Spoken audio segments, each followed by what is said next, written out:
The comments and views expressed on The More Show are those of the people that make them and do not necessarily reflect the view of Kevin Moore, The More Show, or this radio station and its affiliate or sponsors. This show is for entertainment purposes only. Hello and welcome to The More Show. For the next hour, I'll be covering subjects that will open up your mind and provide you with information you may have never heard before. Now on today's show, I'm about to be joined with my guest, L.A. Marzulli. Now L.A. is an author, lecturer and filmmaker. He has penned 10 books including the Nephilim trilogy, which made the CBA bestsellers list. Now he joins me today to discuss his latest DVD, Watchers 10. L.A. Marzulli, welcome to the show. Great to be here, Kevin. Thanks for having me on again. It's great to have you back on November 10th, a couple of days after the US election. How are you feeling now about things? Well, what I think about things are the country has some hope. What I mean by that, this election was pivotal. Obama has doubled the national debt, 92 million people out of our workforce, 60 million people on food stamps, bad trade deals, bad military decisions, no infrastructure, and out of all the problems, these pressing problems that face our country, Obama focuses on transgender bathrooms. I mean, go figure, right? I mean, really, seriously? I mean, and look, I'm not bashing transgenders here, but that's 0.5% of our population. We've got 92 million people out of the workforce. Unemployment, the numbers are actually grossly deflated. It should be about 30% of the people, the workforce. 92 million people out of the workforce. So if Clinton got in, and by the way, Obamacare, if you have your health plan, you can keep your health plan. Nonsense. No one can keep anything. We had a great health plan. Now I'm paying about 30 to 40% more than I was before, less coverage, and it's about to go up again. Well, he's got another 70 days or whatever. Trump will get in, and the first thing hopefully he will do is create a better insurance umbrella for people, get it back into the free market, and have some oversight so, we don't get gouged. I mean, I get that. And so people with pre-existing conditions can get covered. I understand all that. It needs to be fixed. But Obamacare was a debacle. Even Bill Clinton stood up and said, that's the craziest thing I've ever heard. I mean, basically, that's the kind of stuff he was saying. So had Hillary gotten in, it would have been open borders, mass immigration, everything that the globalists want, just like in your country with Brexit. And now, the lawyers are trying to take it away from the people. If they do that, there'll be absolute anarchy in your country. People realize the jig is up. We're tired of mosques being built in our country and having radical imams preaching them. You want to come here and have a mosque, that's one thing. But what we should be doing is this. Okay, what is your country of origin? If you're let's say a Muslim community that want to create a mosque, okay, fine. You're from Saudi Arabia. Oh, really? Okay. The last time I checked, Saudi Arabia is one of the most radical Islamic states. They will not allow Christian churches. So I'll tell you what, let's do a quid pro quo. We'll let you build the mosque, providing the Saudis allow us to build a Christian church in Saudi Arabia. See, it's a double standard here. And, no one ever talks about that because somehow I'm being an Islamophobe. No, I'm not. Let's just turn it around. You want to build a mosque here? I get it. No worries. But allow us to come to your country and build a Christian church. How does that sound? Of course, Saudi Arabia never will. And that's the duplicitous umbrella that we're under. So, had Hillary gotten in, thank God the witch with a bee did not get in, it would have been mass immigration in greater numbers than what we see now.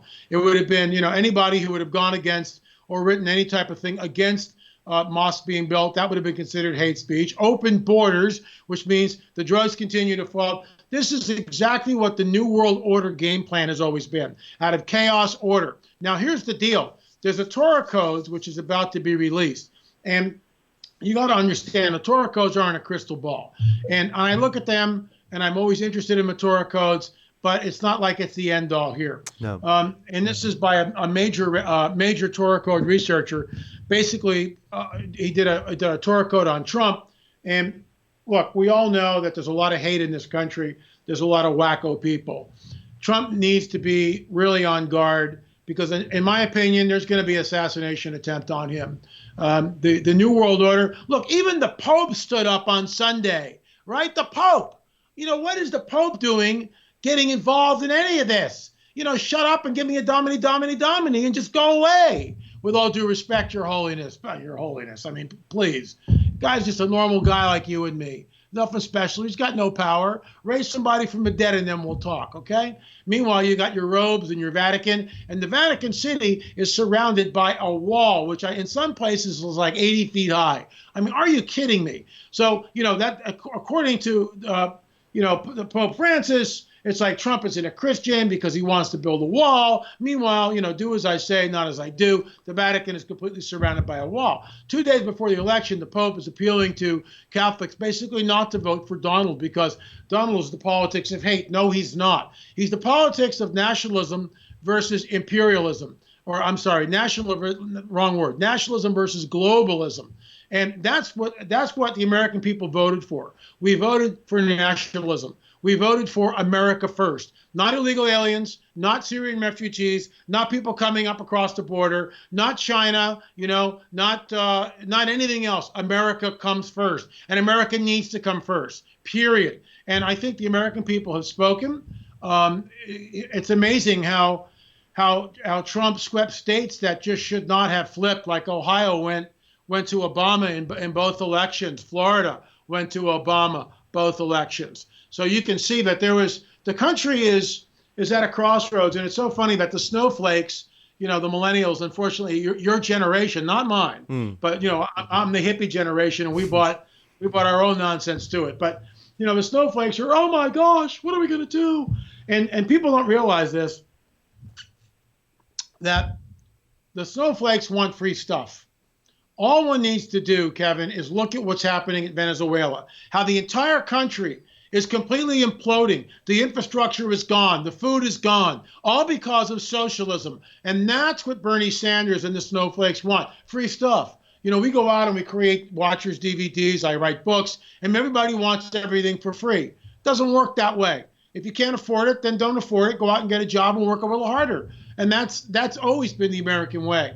The heck with food stamps, the heck with free handouts. It's like, tighten your belt, get out there. And if you don't have a job, learn a new skill, figure it out, start your own business, sell pretzels on the corner, do something, for crying out loud, instead of sitting at home and on the public dole. So I'm elated that Trump has gotten in. There are 4,000 positions to fill in the government in basically 72 days. Those have to be filled up. Trump will do that. He's got his hands full. That's why it'll be 24 hours a day from here until he's inaugurated.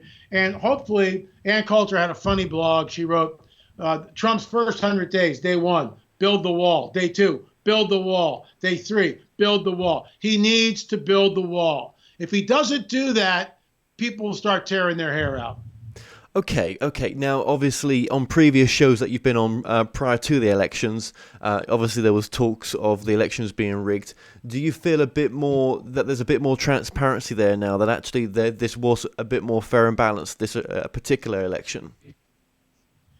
Well, it's interesting. It's like I can wear my tinfoil hat and basically state a few things here. The people have had it. Trump's on CNN with I forget the guy's name. One of the anchors. Yeah. And he goes, the people don't trust you. The people don't trust the media, and we don't. And the media telling us all this stuff. I think that and we know that George Soros, a globalist, apparently had machines, and they were trying to rig this thing on some level. I think what happened is they realized that if they were caught, it's not like it was in the Kennedy election with Nixon, where, Mayor Daley's in power and you can, the internet doesn't exist and you can, do some smoke and mirrors, even 9/11, the events of 9/11, do some smoke and mirrors because the internet's just starting out really then. It's there, but it's not like it is today. So, it's like, well, don't worry. I think the powers that be knew that if they found and discovered that this election was tampered in any way, they'd storm the Bastille. And they're already, there are far left-wing groups that are protesting the results of the election. A lot of these guys are paid professionals. to go in and disrupt. That's what's going on. So, Clinton lost, and Clinton lost because she had nothing to say.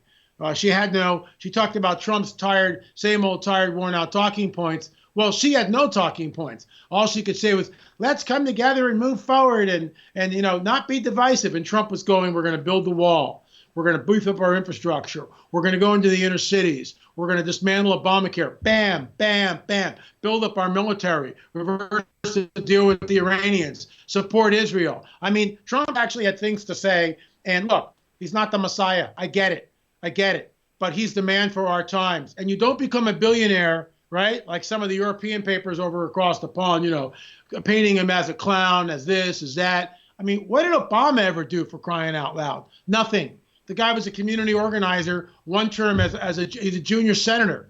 What has he done for the country? Dismantled it, doubled our national debt, created more division than we've ever had before. I mean, are you kidding me? Trump is a businessman, and he's brilliant at business. And our country right now needs that kind of leadership, strong leadership, and we got it. Yeah, okay. Well, the one thing I feel a bit rest assured with is that obviously, there may be better Russia ties with all this, potentially.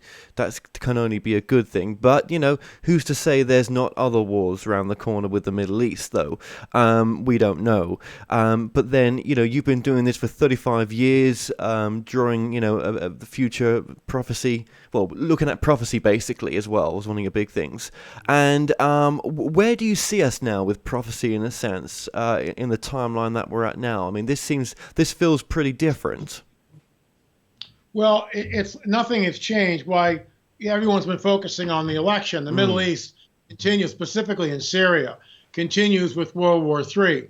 And there's an interesting bit of the prophecy which talks about nation against nation, which is what we're seeing now. It's so confusing over there, and the alliances shift and change and move around. The Russians are flying sorties. Assad is being propped up by the Russian and the Shia Crescent. The Russians and the Chaikhams are all backing the Iranians, basically, which is the Shia branch of Islam, which is the Shia Crescent. Many of us are looking at the prophecies of Ezekiel, which are about 2,500 years old, which talk about a confederacy of nations that goes up a land against a land of unwalled villages. And while we might discuss that in greater length, the bottom line is the list of nations are Russia, Turkey, Iran. I mean, it's just in that order. And that's exactly what we see coalescing, which is bizarre. I mean, who would have imagined the Russians and the Turks actually coming together and talking and backing? And now the Russians want and have secured a war mortar port in Syria. They ain't giving that up, till the cows come home. Geography means everything. People say, well, no, it's not. Geography means everything. And the Russians cherish that war mortar port. That's huge to them. And they're not letting that go. So, there could be like a quid pro quo here where this alliance, which we read about in Ezekiel 38 and 39, the hook in the jaw might just be, well, if you help us wipe out Israel, we'll give you all of Syria. We'll turn our backs. You can take half the country. That's the hook in the jaw that maybe brings Russia into the fray to attack Israel, because those nations that I mentioned go up against the land of unwalled villages, i.e. Israel. Now, there are those who will say that Israel is not dwelling safely in her borders and that she's not a land of unwalled villages. And okay, I understand that, and that's why that's open to interpretation. And there's two sides of the coin there. There are walls in Jerusalem to keep the Palestinians out, but when you go to Tel Aviv, that's an unwalled city. It is. It's an unwalled city. So there are many unwalled cities all throughout Israel. That was unheard of 2,500 years ago when the prophet Ezekiel penned those words. So look, I'm not a date setter. I just look at what's going on. I follow this stuff religiously, no pun intended, like every day, sometimes twice a day. Certainly the Ezekiel 38, 39 prophecy. And if you've never read it, Kevin, check it out, especially 39, because it talks about, and this is weird, remember, 2,500 years ago. Yeah. The armies that come up against Israel are decimated. But no one touches anything for 6 months. No one touches the bodies. The bodies lay there. Then they send out professional they send out professionals to mark wherever a bone is. And then professional buriers come and collect the bones and bury them downwind by the Dead Sea in a place that's designated as the Valley of Gog, or I think it's called that. I mean, that's very, very specific and very, very bizarre. Certainly nothing like that would happen in the ancient world. Are we looking at some sort of a radiological device, which is why no one touches the bones for 6 months, right? Because everything is radiated? I don't know.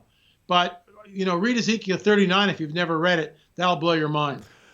So you do feel, in the 35 years of studying this, which is a long time, you do feel that there's a potential for a third world war?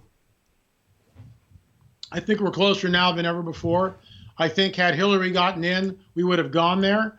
I think that war that takes place, why we will back Israel, and it depends that we're not mentioned in that particular war. That's the coalition that I mentioned, specifically Russia, Turkey, Iran, believe it or not, Germany, Ethiopia, all come up against the land of unwalled villages, basically the Shia Crescent. So it's very, very bizarre. It cannot continue like it's been going on for the last 5 years in Syria. It's at some point it's got to come to some sort of a head, and I think they're already going at it over there, like in Aleppo, Mosul. They say they get rid of ISIS, and then a week later ISIS just rolls right back into the town, beheads people, crucifies them. I mean, these people are monsters. The worst. They're not even monsters, are they? They're just the pits of all worst things. What keeps you going doing this work then? Well, what keeps me going as a watchman, I just think that we're in the window of time that these ancient prophetic texts warn of. With the tsunamis, the earthquakes, the wars and rumors of wars, the uncertainty, the famines, pestilence. I mean, all this stuff it's all happening. And the fact that then you add the supernatural occurrences, specifically when we begin to look at what's going on with the whole UFO stuff, it's off the hook, absolutely off the hook. And then you throw into the mix CERN, you throw into the mix the Fukushima disaster, when we realize, which no one talks about, that the fuel rods have melted through the containment center. It's like, the containment shell in reactor 4, and no one knows where they are. I mean, that's unprecedented. That's way worse than Chernobyl. Now what happens? No one knows where they are, Kevin. Are they polluting the Pacific? Are they polluting the groundwater in Japan? And you can't get a straight answer out of everybody. But no one knows where they are. They burn through the containment shell. That's very deeply, deeply troubling to me. And that is an unprecedented event in the history of mankind. We've never had to deal with that. So it just keeps piling on. And at some point you kind of go, you know what? It's got to give here. It just can't continue like this. Where do you think your work's going to go then in the not too distant future? What direction? Well, I'm actually working on a new series. It's called The Watchmen Chronicles, and the first installment is called In Their Own Words, and I've already got a lot of interviews with people. Now these are just people in everyday walks of life. Now there's some authors and pundits that weigh in also, but most of the people so far have had an encounter, a UFO encounter, and they come on the camera and they look at the camera and go and tell their story. The reason for this is I go to conferences, okay, and I ask the people, how many of you have had an encounter? Usually between a quarter and a third of the people in the audience raise their hand. That's alarming. It's time to start talking about it. It's time to quit sweeping it under the rug, with all the ridiculous rhetoric, with the tinfoil hat nonsense and the conspiracy theorists. And people are afraid to talk about it, but they'll come up and talk to me. I have people on camera, Kevin, that have never told their story to anybody, but they're on camera. And, I hope to get I've already got probably about 20 people on camera. I'm flying up to an undisclosed location, talking to people who have been abducted. Right after this show, I'm talking to a man, and I'll just tell you the story. I mean, this is bizarre, okay? and I don't give people's names or anything else because most people want to remain anonymous. Sure. So this man tells me the story where over a period of years, he's been married to this, obviously the same woman, his wife, and he wakes up, his wife's gone. She's not in the bed. She's gone. He wakes up, he goes out, closes the bedroom door, goes down to the living room, he looks outside, the car's still there, and he waits in the living room because he's hip, he knows what's going on. If she's gone out, she's got to come through the front door. And if she's been taken, then she's going to come out of her bedroom door, and there's no other entrance to the bedroom door. Usually 2 to 3 hours go by, and she comes out of the bedroom door with no recollection of being taken. Kevin, this man is freaked out. And right after the show, I'm calling him and trying to help him through this. He's very deeply troubled by this, and he should be. His wife is being abducted. His wife is being taken, and that ain't normal. So the whole abduction scenario, once again, needs to be brought to the attention of the public and then discussed through the Christian worldview. Are these extraterrestrials from Zeta Reticuli, or are they interdimensional beings with a nefarious agenda? It's got to be one or the other. Could it be another option? Could it be something else? Could this be multiple beings interacting with us? Does it have to just be two species? I understand that, and that's a great question. It seems in all the literature and the people that I've talked to, it's the same. The Greys show up and take you. Those are the worker bees. Then you usually find a mantis type or perhaps a reptilian that is on board the ship that controls the Greys. It's a complex, very, very complex scenario, very complex phenomenon. And no one's got all the answers. I don't have all the answers. But in researching this for literally decades now, I have yet to find anyone who has not been deeply changed by the experience, to the point where some people have what's called the Stockholm syndrome, where they begin to identify with their captors in that way. And well, their ways are above our ways, so we can't understand them. Look, why do they always do everything in the cover of darkness? Why do they always do that? Why not just, come down and tell us that, we want to take you? Do you mind coming with? No, they take people against their will. They took a 5-year-old boy and implanted him against his will. Now that's kidnapping in any culture. So that's why I call them nefarious entities, that are doing this stuff. They have an agenda. And how is that? Just remind us. How is that related to your work of Revelations, for example, as a watchman? Well, look, if these are, let me define some terms to make it more palatable to your listeners. Any entity which does not originate on this planet is therefore an extraterrestrial. Right. Okay. Yeah. If you're not born on Earth and you come from somewhere else and you visit the planet, you are, by definition, an extraterrestrial. That's what you are. So when I say nefarious extraterrestrial entities, I can use those terms because I've just defined them. What I really mean by that, if these are interdimensional entities that the biblical prophetic narrative calls angel. Now remember, angel is the translation from a Latin angelos, which means messenger. What they are messengers. And these are very, very powerful entities, very powerful beings, both the good guys and the bad guys. There seemed to have been, in the far, far distant past, a rebellion in another dimension. And this rebellion resulted in the entire universe as we know it being fractured, being completely thrown off, out of kilter. And we are in the midst of this cosmic regime change, which has been ongoing, and I think it's coming to a head. But I think that there's a breeding program that's going on with these guys, and essentially, look, let me back up real quick. Graham Hancock wrote a book called Supernatural. Yes. And he was doing ayahuasca. And ayahuasca is a very powerful drug, which itself, how do you arrive with that concoction, right? I mean, come on, right? I mean, right. These two particular plants, yeah. Yeah, it's just wacky. And then you got to mix them down a certain way. Well, we know from the Book of Enoch, which is found on the Dead Sea Scrolls, that certain nefarious extraterrestrial entities came to the planet and showed mankind how to use roots and cuttings to do certain things with. That's where it came from. In my opinion, ayahuasca was given by nefarious extraterrestrial entities, which came to the planet, showed them, because what it is, it's a springboard. It's a springboard into what I call the lower astral. So Hancock takes the drug about 40 times, and he's taking it back because all around him are the little grays. He's going, what are they doing here? They're not supposed to be here. Not so fast, citizen. Yeah, they are supposed to be there.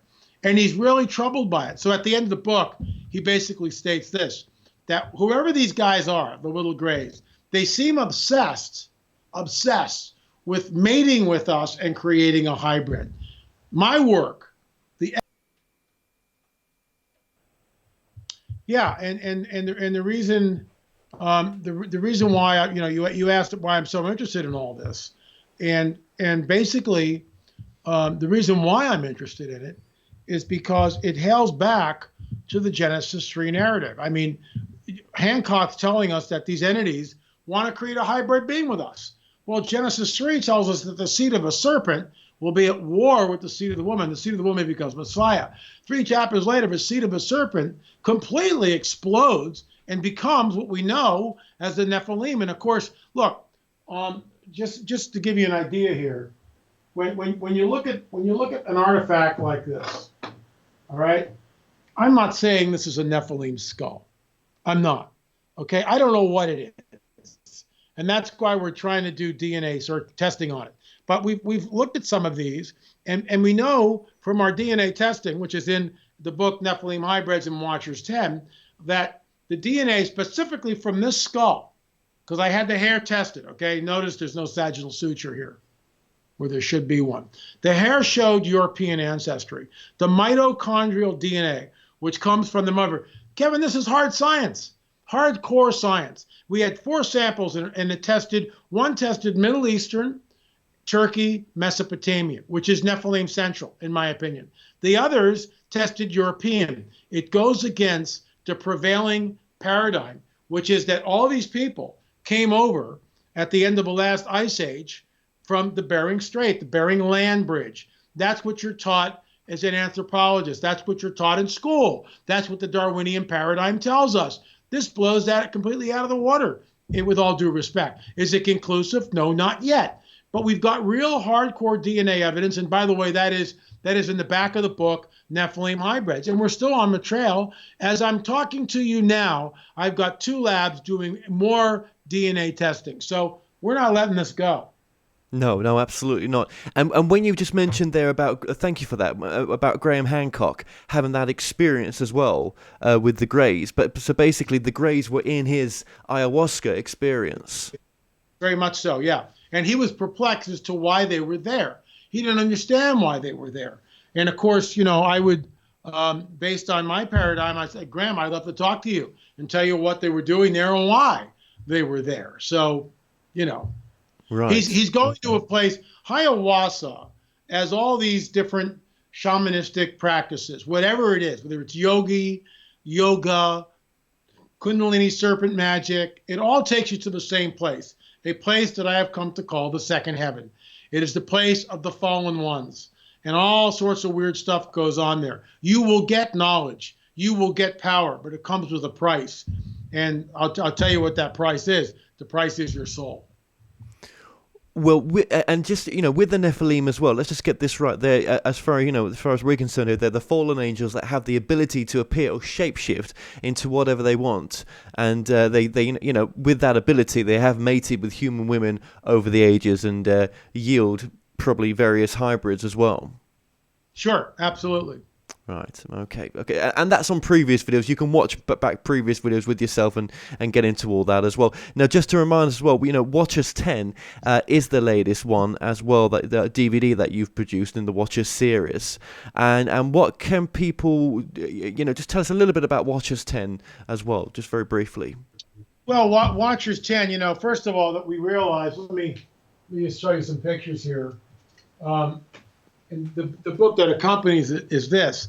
And, we basically have this fairy which came to us and we weren't sure what it was, and we began to test it, and we had a veterinarian look at the X-rays, and the veterinarian stated that, to the best of his knowledge, that this thing was real.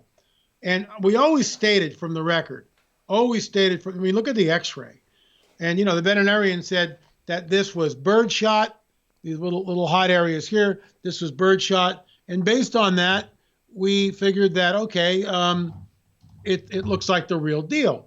But we always stated it. In fact, this is I'll just read it to you. Sure. Because this is really important, and people need to understand that when we're doing this this is a summation from the book right here, and it says this. As of June 2016, I will state that I believe the winged nightmare, the fairy, is not a hoax, and that it's a real thing. The fact that the vet was able to state that he believed the BB-like balls showing up in the X-rays were the result of buckshot or birdshot solves a lot of what perplexed us for some time. In other words, this creature may have been blasted out of the sky by someone with a shotgun. This explains the broken leg and the BBs randomly placed throughout the body. Then I write, more testing needs to be done, and I'll be giving updates as they come. Well, Kevin, the more testing came, and that's your namesake. And what's interesting here is, and I'm going to show you, what this is what we finally, when we realized the hoax. I'm going to bring it in real close here. See this right here? Yep. It's not radiating. It's not, you don't see it like you see the other bones. Oh, yes. And then you see a blob of glue. See the glue? Yeah. You'll see it where it attaches to this particular part. You'll see it there. Yeah. You'll see it there. That's what the hoax was. It was a little piece of wood with 2 pieces of epoxy. And once we saw that, and I discovered that, I went like, this is after an hour and a half with 2 veterinarians believing that the thing is real, but there were problems with the X-ray. And so I reach down and I go, well, what's this? And I pick it up because the skin had dissolved. And the vet goes, that looks like wood, and that's epoxy on the end. I go, what does that mean? He goes, that means it's not real. It's a hoax. 3 days later, this was on a Saturday, 4 days later, we were at the Santa Barbara Museum of Natural History, and we had a zoologist go over the entire thing, tell us what we were looking at. It was a very, very clever hoax by a master taxidermist. And we now have a DVD, which we released for free, called The Anatomy of a Hoax. It's also up on Vimeo. You can watch it for free. It's like 45 minutes long. We take you through the whole process. You discover it in exactly the same way that we discovered it. So far we've had 2 yahoos writing these hit pieces, blah, blah, blah, blah, blah.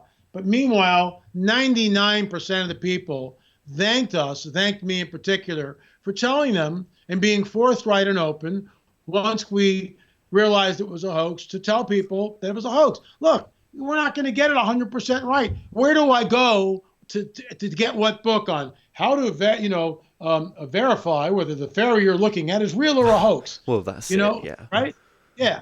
So we did due diligence, but there's just people out there, Kevin, and you know this, that are just mean-spirited, and the Lord reward them according to their works. Well, at least you had did the right thing to come, as soon as you discovered that, to come forward to everyone else as well, because sure. That's the right thing to do when, this is your life's work. So, you are on the trail of the Nephilim, and, you are going to find something one day. You will. And there has been lots and lots of, well, there's lots of other cases in the DVD as well. The Watcher's 10. There's not just you don't just cover this as well, but this is one of the big ones. Yeah. We also did the Catalina Island cover-up, which I just found incredible. And again, the pictures are in the book. This is the picture I discovered out on Catalina Island, and it shows Ralph Glidden, who's a primitive archaeologist, standing in front of. Oh, in an yes. open, and that's a 9-footer. That skeleton slightly under 9 feet. Now we had that analyzed by 3 different people. Everyone put the skeleton at under 9 feet. Look at this, and I'm going to show you one more thing here. That's huge. Look at this one. Look at the elongated skull. Oh my gosh. That's not supposed to be there, Kevin. Look at this one, the baby on the bottom. Yeah. It's not supposed to be there. Where are those skeletons now?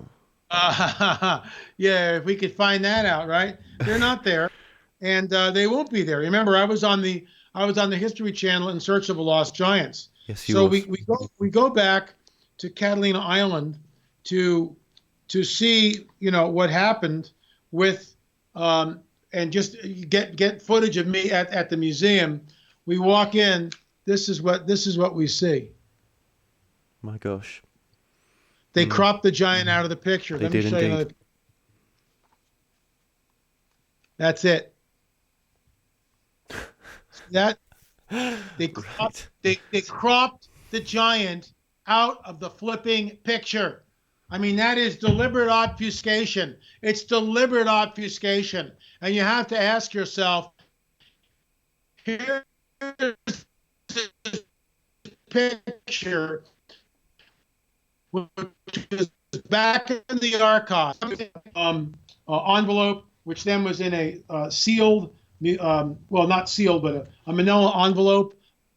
Yep. A manila envelope in a museum box, tucked away in a vault, never to see the light of day. I spent 10 hours there. I was the one who discovered the picture. I was the one who analyzed the picture, and we all placed it. 3 guys placed it at just under 9 feet, around 8'6", 8'9". That is a very, very large skeleton. It was on the History Channel. It was all over. It basically went viral. It was, no pun intended, huge. And it was huge. And then why would the Catalina Museum redact the picture?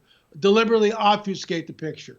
What do they have to hide? Well, that's it exactly. And I'm just making myself aware here that you're doing a lot of traveling, and I know it's great that Trump's in for a lot of people in the respect of as well. He'll bring down taxes for corporations as well, not just for personal. Yeah, absolutely. But it still costs you quite a bit to do what you're doing, doesn't it? Sure, absolutely. I do have one particular husband and wife team that have given me a nice donation, which enables us to mount the expeditions that we mount. Wonderful. And continue with the work. A lot of it is on my own dime. If I'm on the trail looking for DNA, that's on we have a 501c3 called the Church Alliance. It's on that particular, that's where I draw from. But if I'm going up to do this new project, like I'm flying to Vancouver, that's on my dime. Right. So basically, what I'm getting to is any donations will help, and I think that you've got a donations button on your website as well. Yes, we do. Yeah. Okay. Well, and your website, just for people listening to this on a podcast, is? It is lamarzulli.net. lamarzulli.net. Don't forget our weekly TV show, which is called PPS Report, Politics, Prophecy, and the Supernatural Report. It's on my YouTube channel, which is L.A. Marzulli. You can watch all the watchers on Vimeo, which is L.A. Marzulli. Lots to see, lots to go on. We're now got about 39,000 subscribers on our YouTube channel. And that was up from, we started the year with 2,000. So we're growing a community of people. Thank you for your patronage and participation. Lots of resources, lots of materials to choose from. No, that's fantastic. And do you see a Watchers 11 maybe? Probably in the works somewhere down the road. Yeah, absolutely. Okay. And I guess, these things, they take time to put together. I can't imagine just how much time goes into what you do. And yeah, I suppose there'll be a few twists and turns there with Watchers 11, with what's happened already. Absolutely. More than likely. I do like the UFO angle that you're taking. That's very interesting that you've gone back into that angle. That's very interesting. I think that the UFO phenomenon is the most carefully guarded secret on the planet. And I think that the powers that be know exactly who it is that they're working with. And I just find it, like I said before, very, very alarming. And that's why I'm getting back into it. Well, do you see anyone like Trump maybe wanting to look at that particular area, or do you think he's probably got other things on his plate? I think he's got other things on his plate, but it might come up, and we'll just have to see. I know one thing, Trump is not going to take any BS. That much I know. He's not going to take any wooden nickels. He's not. No, I think we're in for a very interesting 4-year term. But I also feel as well that the point from now until when he gets elected, you'd never know what's going to come out. Bingo. Never know. No, I agree. no. Couldn't agree with you more. Okay, well, look, LA, I wish we had more time with you. I know you've got other things to do right now, and I really appreciate the time you have given us. Thank you so much for the update. And when Watches 11 come out, who knows, man, maybe I might be in LA and I won't have to worry about Skype and I can do the interview one-to-one. So, Love to do it. Well, look, brother, look, thank you for what you're doing for the world as well. Thank you for sharing some of the prophecies. Again, all the information's on the screen with your books and everything else. So, L.A. Marzulli, thank you so much for joining us today. Thanks, I appreciate it. Take care. Well, we've come to an end on today's show. Don't forget that you can listen and watch all our past interviews on the More Show's official YouTube channel. Now remember to subscribe to our YouTube channel for new daily shows. You may also find out more on all past and upcoming guests on the show via themoreshow.com, and do like us on Facebook and Twitter for the latest updates. So until next time, be safe.